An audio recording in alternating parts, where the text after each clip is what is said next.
Pleasure to finally be here after 4 years since the journey began. At first, I was in a point in my life where this material made me happy. I was so wound up that it provided relief.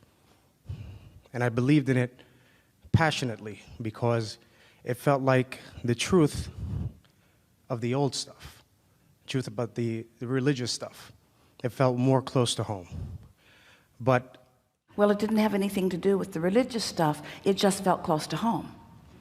In other words, it wasn't validating what's wrong. It validates who you are and what's right. Precisely. It resonated, and that feeling was awesome. Good word. However, bad word. We love you very much, but next. There comes a point. Colloquially, you say it's time to blank or get off the pot. Meditate? No, it's time to stop meditating. That's precisely my question. This is why I'm here. For a very long time, I worked on Wall Street 14 hours a day, dialed the phone 1,000 times, heard no's. I built a career out of no's. It was uphill battle, right? Against the stream. But I made a tremendous amount of money, and I was able to do a lot of things that made me happy. Then you come into the life and say, slow down, do nothing, sit there, meditate, the inspiration will come, you will be drawn to action. But then after we said something slightly different from that, but we'll go with you. That's how it sounded to me. And then after 2 years of listening to you and the crew, it became apparent. I'm like, okay, sit there and meditate and align, but if I look at Esther's odometer, it reads worse than a Greyhound bus. She is doing things. She's not meditating all day. She's up and going. I mean, I look at your schedule for the year, which normally posts a year ahead of schedule. This is not a person that's sitting there waiting for the universe to. If it were as easy as sitting around doing nothing, we would all be in your living room and in your beautiful home somewhere here in California that you describe on the audios. You wouldn't be coming to us across the country, around the world, doing the notes that it takes, editing the things there's action there. Even people that are even worse than you in the sense of you sit back and let the universe bring things, like let's go to Paramahansa Yogananda. You could meditate in the Himalayas, but at some point you got to sit down, write a book, 500-600 pages, and sell it. I've never seen a billionaire meditator in a cave in the Himalayas, but I have seen multi-million, $100 million spiritual leaders who every single week have the meetings, gather together, do things, but you have to move or nothing moves. Let us explain. First, we want to say we agree with everything that you just said, because I was afraid you'd say that. But I want some disagreement. But their place of misunderstanding, that as we visit here for a moment, will click into place for you. We have never said no action, but what we have said is alignment first and then inspired action. And it's sort of what we were talking about as we began here today. If you are out of balance and you become general in your statements, you will soften resistance and allow well-being to move close enough that you can feel it, which is what inspiration is. When you are in that mode where you're being inspired, you're going to be inspired to behavior and action that are so powerful that nothing could stop you from wanting to perform the action. So the distinction is, am I acting outside the vortex or from inside the vortex? Am I going with the flow of the eternal stream? Am I true to the vibrational groundwork that I have laid as I've lived not only in this life but many lifetimes before? Or am I bucking my own current? That's really the question, because so many people work so hard because they are having to buck their own current. When you are in alignment with who you are, there's no current to buck, and then the road doesn't feel bumpy, it feels smooth. Now, you're right about what happens to a lot of people. We've said that if you've lived a big life, and therefore you've had a lot of experiences, and therefore you know a lot of what you don't want, and therefore you know a lot of what you do want. You've created a momentum that now it's more important than ever for you to stay in vibrational alignment with the momentum that you've created. Otherwise it will beat you up, you see. And so it's all about balance. When you set energy in motion, you got to keep up with it. Many people have enough split energy going on, and then they try to compensate for the split energy through action, and then it's hard work. So here, let's get specific, because I would probably kill myself if I didn't get specific with you now that I have the opportunity. Because I yell at you so much at the computer. We will, and we're going to take the time for you to get where you want to be. We just want to say to you that we will encourage your specifics to the degree that you are allowing the answer to come. Because if you get more specific than you're able to hear the answer, this won't be meaningful, it won't feel good, and there won't be benefit. So that's why we're going to take the time to get there bit by bit. So we want to reassure you, you're not going to leave this chair without the understanding that you've been reaching for being fully within you. We're going to take as long as it takes to get there. So just relax and let's unravel it together. Okay, let's start somewhere else. I'm curious about this because I don't see it. I believe there is a vortex. There are many laws in the universe. One of them is the law of polarity. Is there a vortex? Is there a swirling vortex of unwanted things? Yes. Also. Yes. Because I've never heard someone say the truth about that. And well, it starts to feel like, yes, there's a wonderful, beautiful, whirling thing of everything that I want.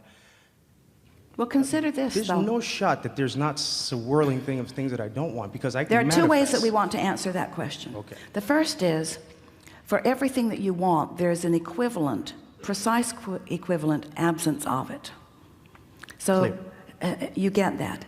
We also want to say to you that when you have created and identified and found resonance with the vortex, not being in alignment feels equally awful to the pleasure that the alignment with it feels. And that's why you interpret it as saying there must be some evil source, there must be some opposite source of good, because it feels so bad it must be big. But it's only as big as the absence of the good that you've carved out. It's essential that you understand that. Now, I understand if scientifically. However, I do. the most important, the piece that you're reaching for here, and this is the truth that you are reaching for.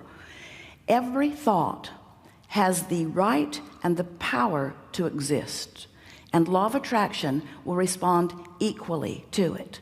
So if you conjure in whatever way a thought and keep it active within you, law of attraction will support that thought. And so unwanted things can become bigger and bigger and bigger, just like wanted things.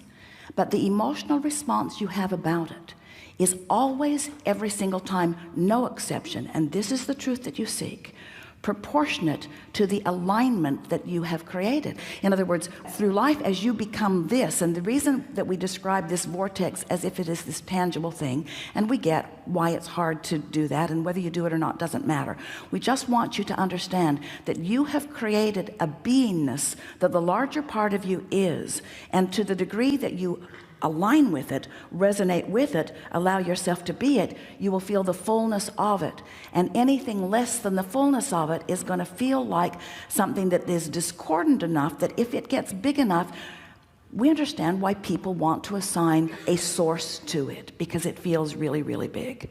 But every emotion you feel is about the relationship between who you have become and who you are letting yourself be in relationship to that only.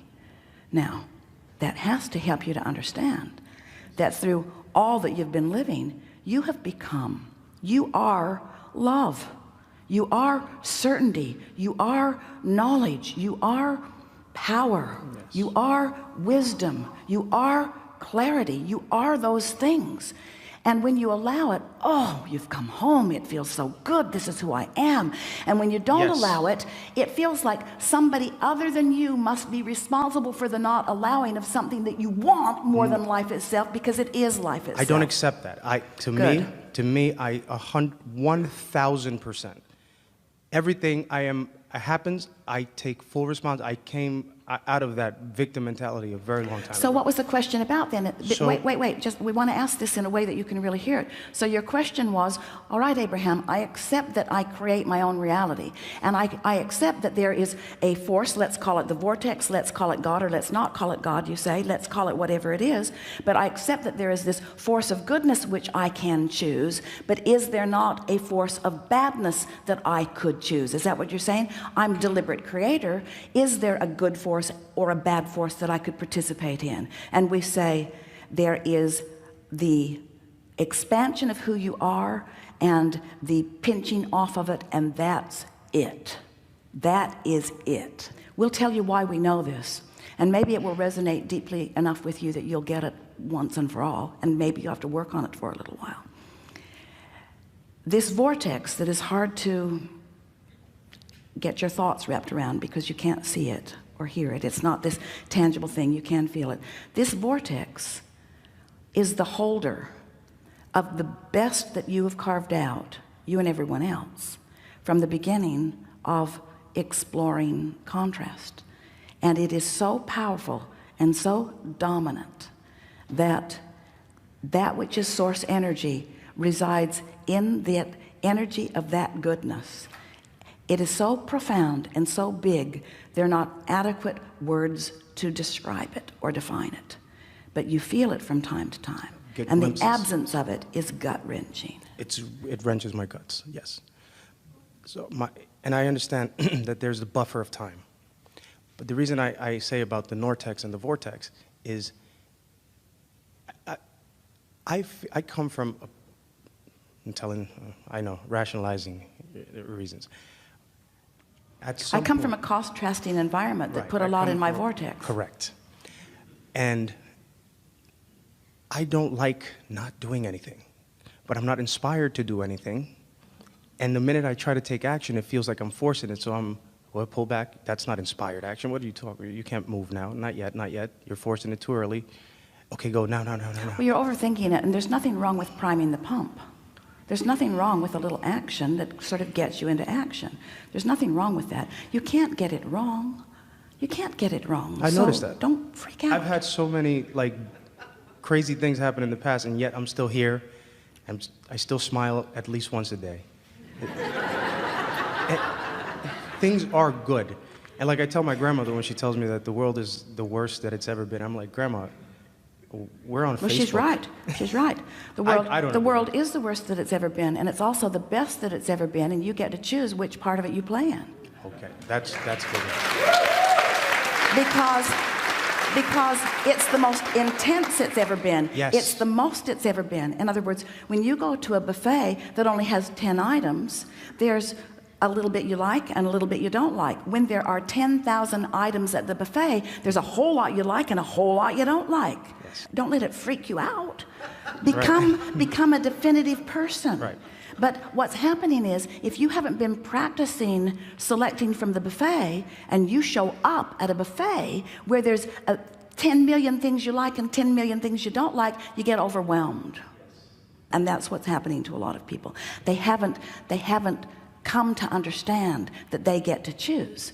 So, and because law of attraction is dishing up for them what's a vibrational match to them, then there are a lot of people, your grandmother is not in the minority at all, who begin to feel the overwhelmment of unwanted things, which makes them come to flawed conclusions that there's somebody out there just messing with you, creating bad things and forcing them down your throat. And that's not true.